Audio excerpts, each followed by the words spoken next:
Have you ever felt tired, even though you didn't do anything hard all day? Just sitting there, thinking, worrying, guessing. And then, at the end of the day, you feel drained of energy. If you have, but you are not alone. There are many people who live with an invisible cycle in their heads. It is not noisy, not bustling, but it is more exhausting than running a marathon. And that cycle is called anxiety. It is not a specific fear. It is not a specific sadness. It is a feeling of restlessness, of unease, as if something is about to happen, but you don't know what. It makes your heart beat faster. Your mind is uneasy, even though there's nothing special around. Have you ever spent the whole evening rehearsing a conversation that hasn't happened yet? Thinking back and forth about if they say, A, how should I respond? B, if things go badly, how will I handle it? And then, in the end, either the conversation goes more smoothly than we expected, or it never happens.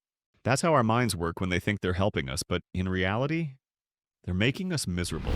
Here's the thing, our brains aren't designed to make us happy. They're designed to keep us alive. In primitive times, being alert was a must. A strange noise behind a bush could mean a big animal pouncing on you. So our brains learned to react quickly, to think ahead, to prepare for the worst to keep us safe. But guess what these days? There's no tiger lurking behind a bush. Instead, there's an unanswered email, a text message you haven't sent, a tense meeting, or someone's dubious look on social media. And your brain, even in the 4.0 era, still reacts the same way it did when you were a hunter-gatherer. It turns on the alarm, the tension, the panic, even when there is no real danger. And then you just run, not with your feet, but in your head. You run to the future, through the past, jumping between the worst-case scenarios that you imagine. And the scariest thing is, even though it's all just imagination, your body still reacts as if it were real. Heart palpitations, shortness of breath, insomnia, headaches, all just because your brain can't distinguish between real danger and stressful thoughts. And so, you start living as if you were a character in a survival game. Always on guard, always preparing for the worst. And you think if you worry enough, prepare enough, you won't get hurt. But the truth is, it's that preparation that's hurting you. You're tired of the meetings in your head that never end. You worry to the point of exhaustion about things that haven't happened yet, and maybe never will. It's like rehearsing for a movie that has no release date. And you're the actor, the director, and the audience sitting in the theater, tired, but unable to stop. You know what's saddest right now. Maybe you're in a quiet place. No one's yelling at you. No danger, but your mind is in turmoil. It's not here. It's running around in the future or tormenting yourself in the past. And so you can't really live in the present, but you have the right to stop. You have the right to remind yourself everything is okay. There are no tigers. I'm safe. And most importantly, in that you can choose to slow down. Come back to the present, take a deep breath, and let your mind rest. We don't have to be prepared all the time. There's no need to worry about it all the time, because you know what? When it happens, if it really happens, you'll be strong enough to deal with it. But now, when nothing has happened, please give yourself a little peace. Just a little. It's a big difference. And when you give yourself a little peace, just a little, you begin to realize this. Your mind is not your enemy. It's just a friend that's worrying too much. Imagine you have a best friend. That person loves you unconditionally, always wants you to stay out of trouble. But instead of helping you calm down, that person keeps reminding you, watch out. What if you fail? What if something bad happens? You get tired of hearing it over and over again. That's your mind. It's not bad. It's just trying to protect you in the way it thinks is best, by being prepared, by thinking ahead, by controlling everything. But sometimes that overprotection can suffocate you, and then you start doubting yourself.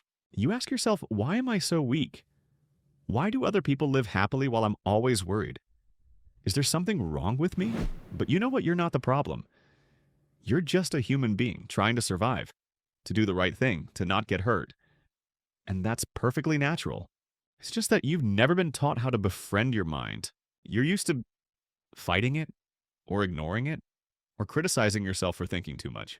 So today, I want to invite you to try something different instead of fighting your thoughts. Sit with them. Imagine you're sitting in a room and your thoughts are guests who keep coming in.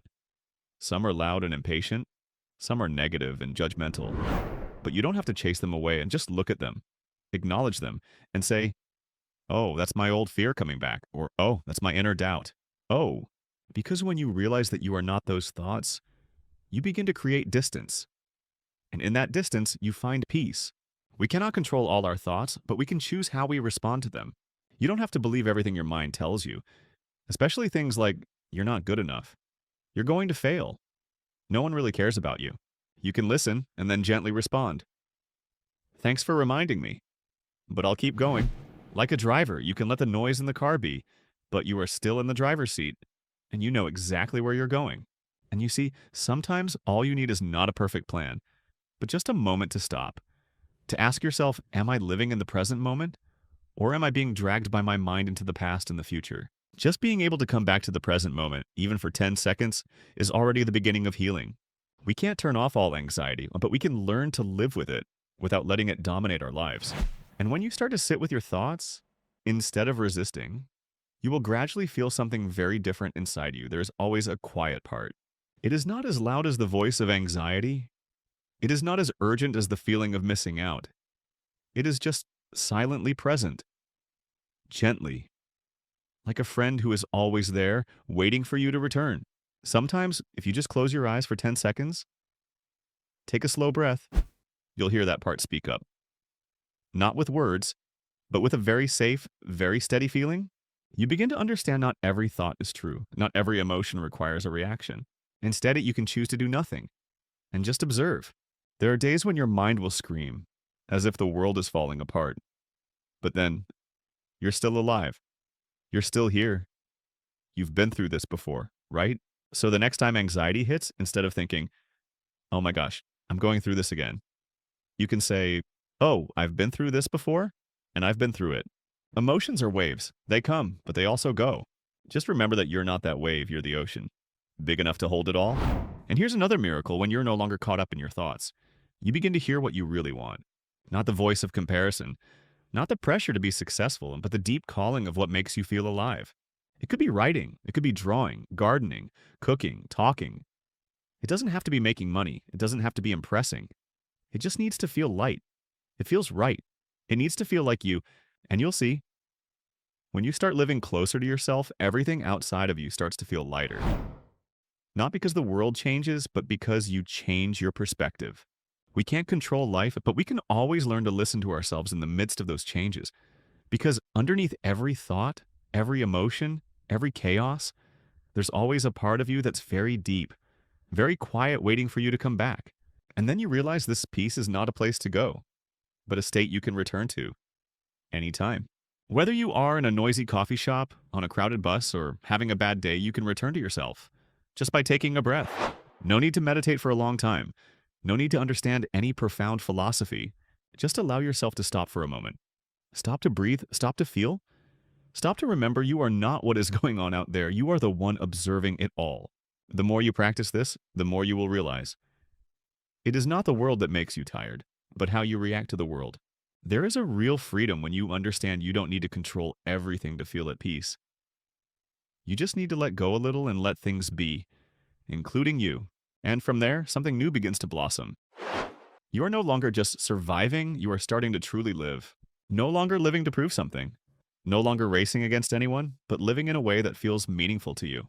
You may walk slower than others, but you walk steadily. You know where you are going. And most importantly, you know who you are. From that moment on, every little thing in your day becomes different. A look, a word, a time you really listen to someone all contain presence. No longer rushing, no longer just getting things done, but living fully in each moment. And if you still feel like you are not good enough, not calm enough, not able to do what I just said, that's okay. You don't have to succeed in living slowly or living meaningfully. You just have to come back to yourself, little by little. And remember, every time you realize you're being carried away, you're waking up. Every time you choose to stop instead of following your old reaction, you're healing. And then, you'll see, there's nothing too big to do to be called living meaningfully. Sometimes, all you need to do is sit still with your morning coffee, take a deep breath, and not rush to open your phone. Just listen to someone without interrupting, without trying to fix them. Or simply be kind to yourself on days when you don't feel like it. Each of those moments, small but lived fully, is how you write a peaceful life. Not because you find a quiet place outside, but because you know how to cultivate silence from within. And once you reconnect with yourself, no matter how chaotic the world gets, you can stand firm. Not because things suddenly become easy, but because you are no longer easily swept away. Finally, if there's one thing you can take away from this video, it is probably this: peace is not something you search for, but something you learn to return to. Today, you don't have to do anything big to change your life. Just start with a breath, a little listening, a little gentleness with yourself. That's enough. Thank you for staying until the end. If this video touched a part of you, please share it, because who knows? Someone might need a moment of silence like this. See you in the next video. Take care, and don't forget, you can always come back to yourself anytime.